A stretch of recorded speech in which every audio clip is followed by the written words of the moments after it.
Prometheus bye Shweta में।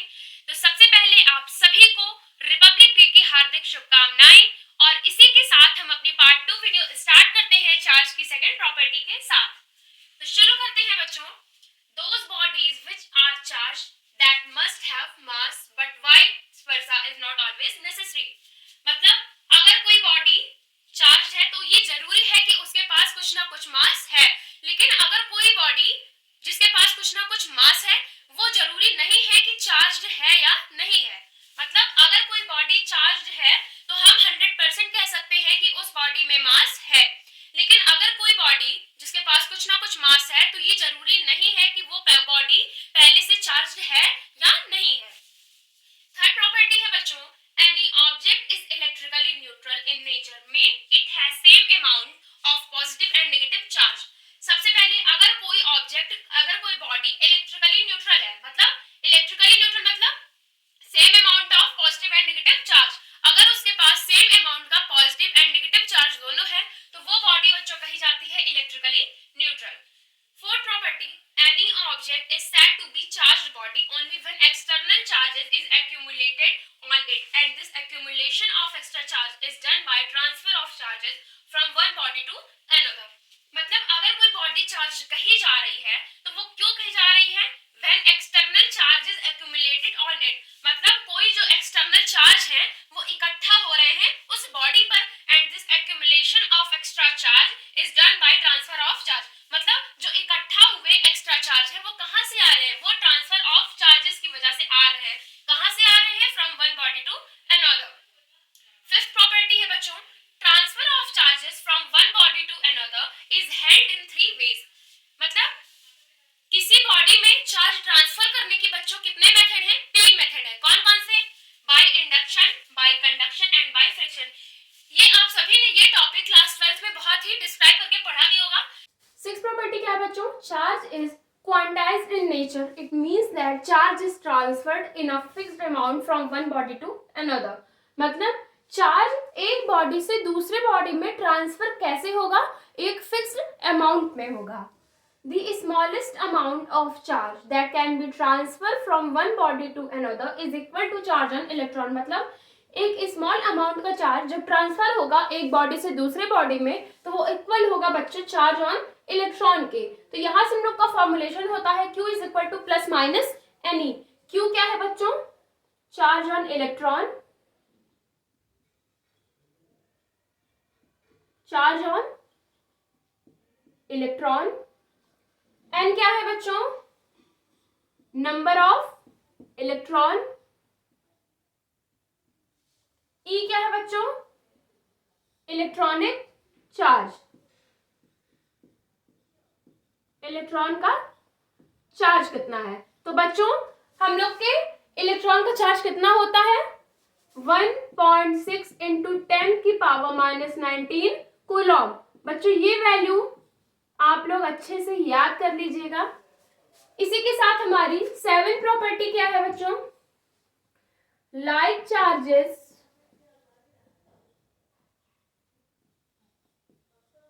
Ripple each other. मतलब like charges मतलब दो सेम तरीके के चार्ज आपस में एक दूसरे को क्या करेंगे? रिपल करेंगे। वाइल unlike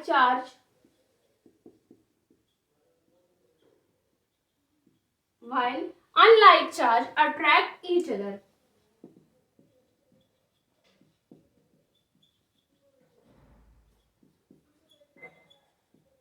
सेवन प्रॉपर्टी है बच्चों हमारी like charges ripple each other while unlike charges attract each other. इसका हम एक एग्जांपल में देख सकते हैं। एग्जांपल फर्स्ट, अगर हम दो पॉजिटिव चार्ज ले लें, कौन से चार्ज बच्चों? दो पॉजिटिव चार्ज ले लें तो ये दोनों बच्चों आपस में क्या करेंगे? रिपल करेंगे।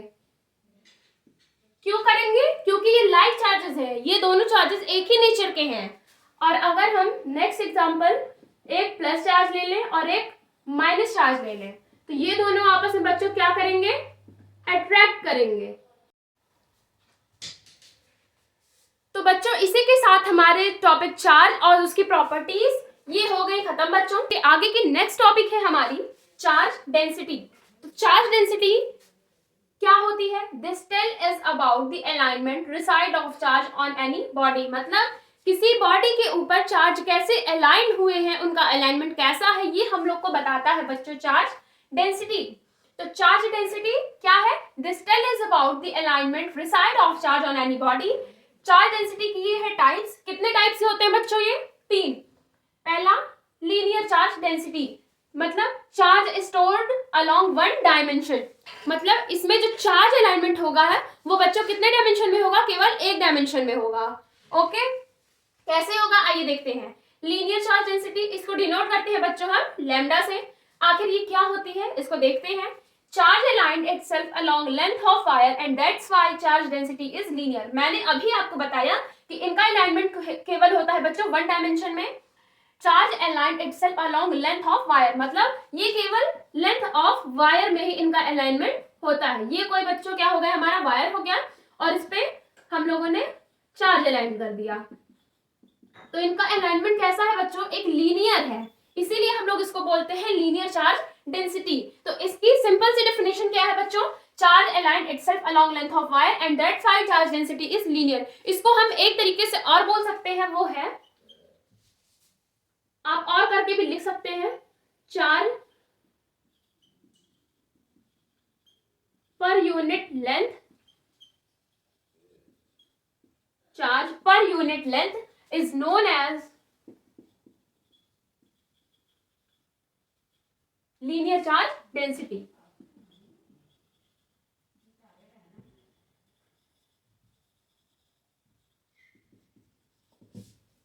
तो इसका फॉर्मूला क्या बनेगा बच्चों? इस डेफिनेशन से ही देखिए, चार्ज पर यूनिट लेंथ। सबसे पहले लीनियर चार्ज डेंसिटी को हम लोग डिनोट करते हैं लैम्डा से। चार्ज क्या हो गया? क्यू पर यूनिट मतलब बटे उसका अपॉन, उसको हम डिवाइड करते हैं किससे? Per unit length. Lambda is equal to Q upon L. इसकी अलाइनमेंट कैसे हुई है बच्चों? लीनियर हुई है। तो lambda is equal to Q upon L. तो इसको हम लोग अगर डिफरेंशिएटिव के फॉर्म में लिखना चाहें तो lambda is equal to D Q upon D L. ये क्या हो गई बच्चों? Linear charge density. नेक्स्ट है हमारा surface charge density. Surface charge density में चार्ज कहाँ स्टोर्ड होगा? 2 डायमेंशन में होगा। कैसे होगा आइए देखते हैं।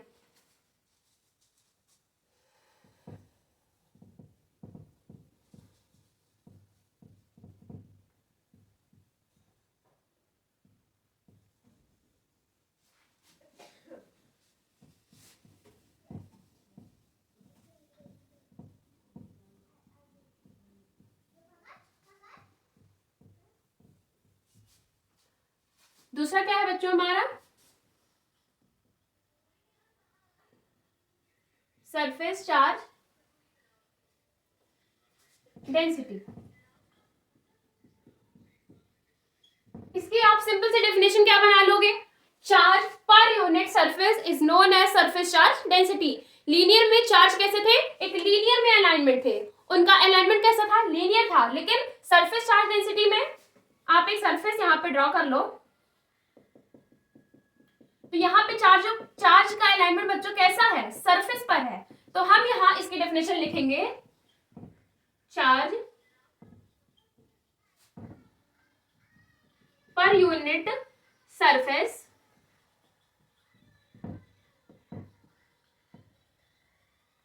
is known as surface charge density।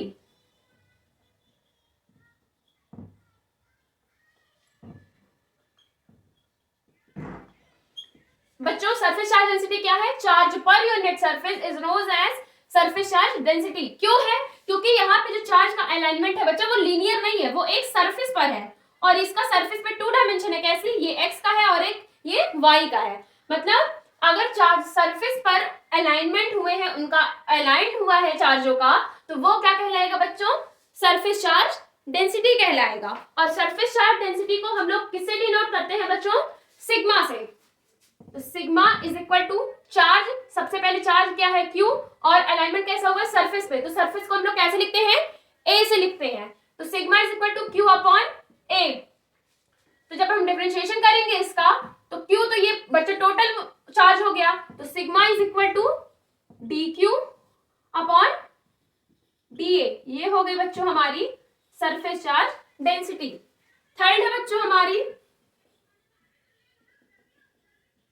Volume charge density. इसकी डेफिनेशन हम क्या बनाएंगे,